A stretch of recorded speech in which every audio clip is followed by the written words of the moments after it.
अष्टमः पाठः संस्कृत भाषायाः महत्वम्। प्रस्तुत पाठ में संस्कृत भाषा के महत्व का वर्णन है। यह भाषा संसार की भाषाओं में प्राचीनतम और अधिकतर भाषाओं की जननी है। यह परिमार्जित और वैज्ञानिक भाषा है। विश्वस्य उपलब्धासु भाषासु संस्कृत भाषा प्राचीनतमा भाषा अस्ति। भाषेयम् अनेकानां भाषाणां जननी मता। प्राचीनयोः ज्ञानविज्ञानयोः निधिः अस्यां सुरक्षितः। संस्कृतस्य महत्वविषये केनापि कथितम्। भारतस्य प्रतिष्ठे द्वे संस्कृतं संस्कृतिस्तथा। इयं भाषा अतीव वैज्ञानिकी। केचन कथयन्ति यत् संस्कृतमेव संगणकस्य कृते सर्वोत्तमा भाषा। अस्याः वाङ्मयं वेदैः, पुराणैः, नीतिशास्त्रैः, चिकित्साशास्त्रादिभिश्च समृद्धम् अस्ति।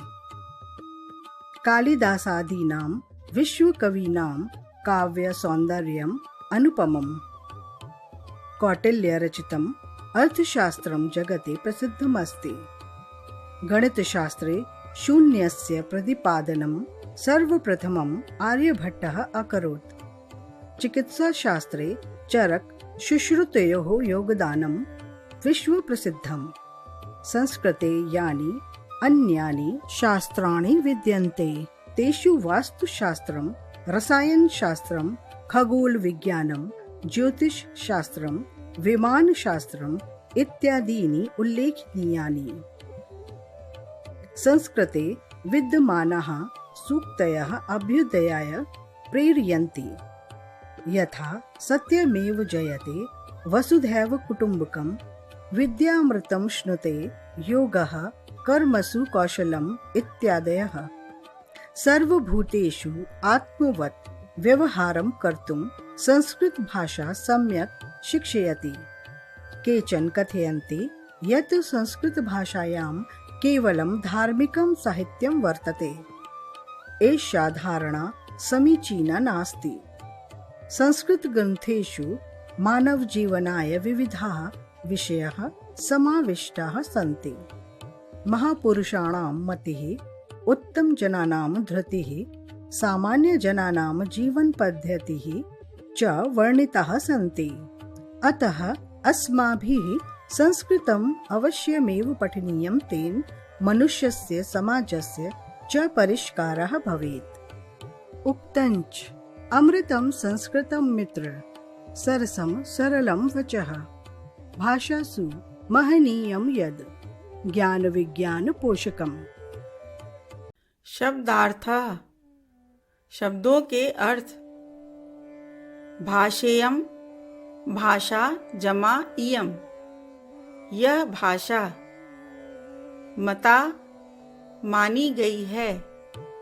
निधि, खजाना। विचार्य, विचार कर।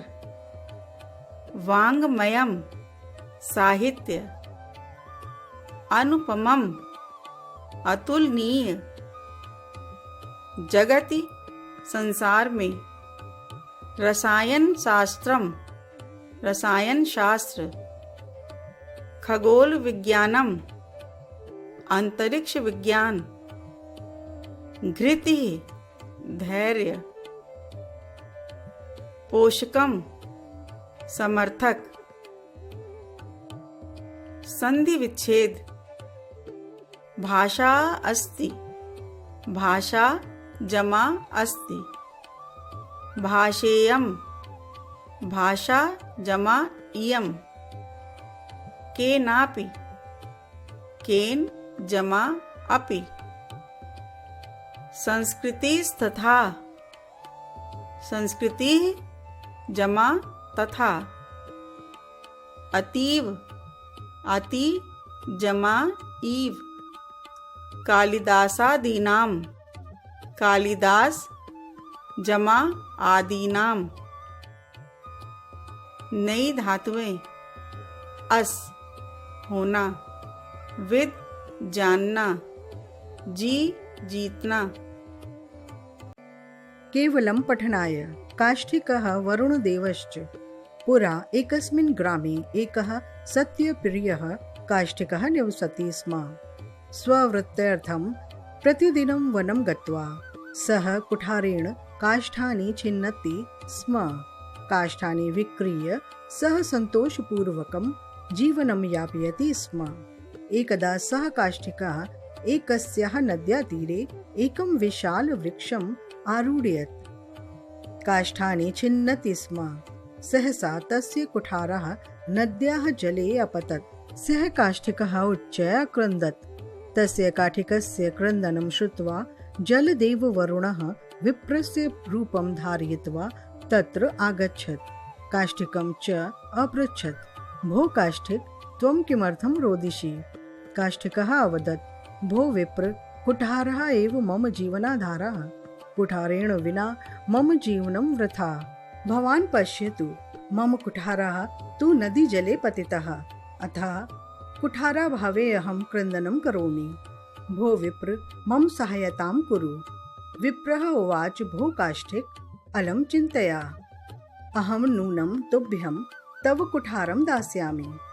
इत्युक्त्वा स विप्रः नदीजले प्रविश्य एकं स्वर्णकुठारम् आनीय काष्ठिकम् अवदत्, भो काष्ठिक, मया तव कुठारः आनीतः, स्वीकरोतु भवान्। न, अयं मम कुठारः नास्ति, भवान् असत्यं वदति। तदा वरुणे देवः नदीजले प्रविश्य एकं रजतकुठारम् आनीय अदर्शयत्। काष्ठिकः उच्चैः अवदत्, भो विप्र, अयम् अपि मम कुठारः नास्ति। तदा विप्रः नदीजले प्रविश्य, भो काष्ठिक, किम् अयं तव कुठारः? काष्ठिकस्य लौहकुठारं नीत्वा तत्पुरतः अवदत्। अवलोक्य सः काष्ठिकः प्रसन्नः अभवत्।